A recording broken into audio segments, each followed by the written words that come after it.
यह भी बताना चाहूंगा, इस फेस ऑफ में हाथापाई भी हुई और भारतीय सेना ने बहादुरी से पीएलए को हमारी टेरिटरी में अतिक्रमण करने से रोका और उन्हें उनकी पोस्ट पर वापस जाने के लिए मजबूर कर दिया। इस झड़प में दोनों ओर के सैनिकों को कुछ चोटें आई हैं। उपसभापति महोदय, मैं इस सदन को यह बताना चाहता हूं कि हमारे किसी भी सैनिक की न तो मृत्यु हुई है और न ही कोई गंभीर रूप से घायल हुआ। इंडियन मिलिट्री कमांडर्स के टाइमली इंटरवेंशन के कारण पीएलए सोल्जर्स अपनी लोकेशंस पर वापस चले गए और इस घटना के पश्चात एरिया के लोकल कमांडर ने 11 दिसंबर 2022 को अपने चाइनीज काउंटर पार्ट के साथ स्थापित व्यवस्था के तहत एक फ्लैग मीटिंग भी की और इस घटना पर चर्चा की। चीनी पक्ष को इस तरह के एक्शंस के लिए मना किया गया और सीमा पर शांति बनाए रखने के लिए उन्हें कहा गया। इस मुद्दे को चीनी पक्ष के साथ कूटनीतिक स्तर पर भी उठाया गया है।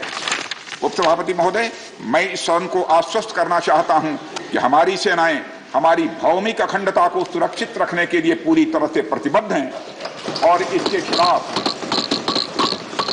खिलाफ किसी भी प्रयास को रोकने के लिए सदैव तत्पर है।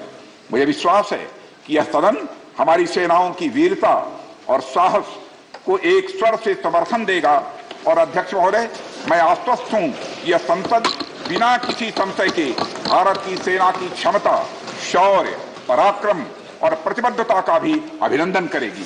धन्यवाद।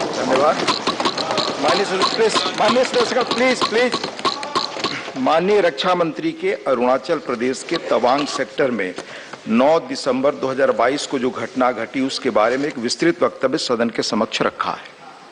माननीय सदस्यगण, हमारी सेनाएं पूरी मुस्तैदी और ताकत के साथ हमारी सीमाओं पर तैनात हैं और उनके शौर्य और वीरता पर पूरे सदन को, हम सबको विश्वास और भरोसा है। देश की सीमाओं की सुरक्षा और संप्रभुता के लिए सर्वोच्च बलिदान देने में भी हमारे सैनिक सदैव तत्पर हैं और रहेंगे।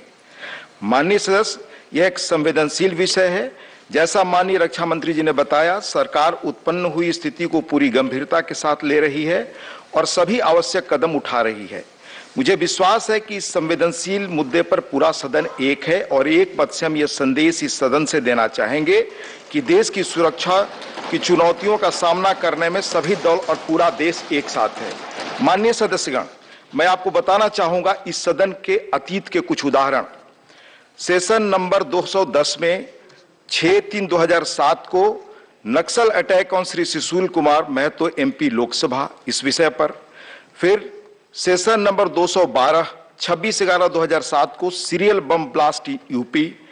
फिर सेशन नंबर 215 13/3/2009 को फॉलोअप मुंबई टेररिस्ट एक्ट। फिर 215 सेशन में 18/2/2009 को situation in Sri Lanka.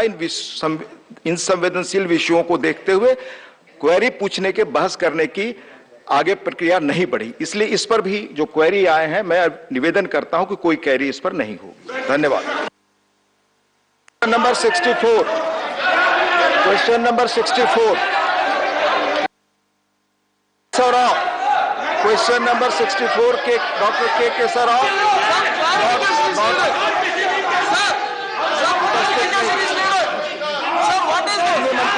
Question number 64 medical students.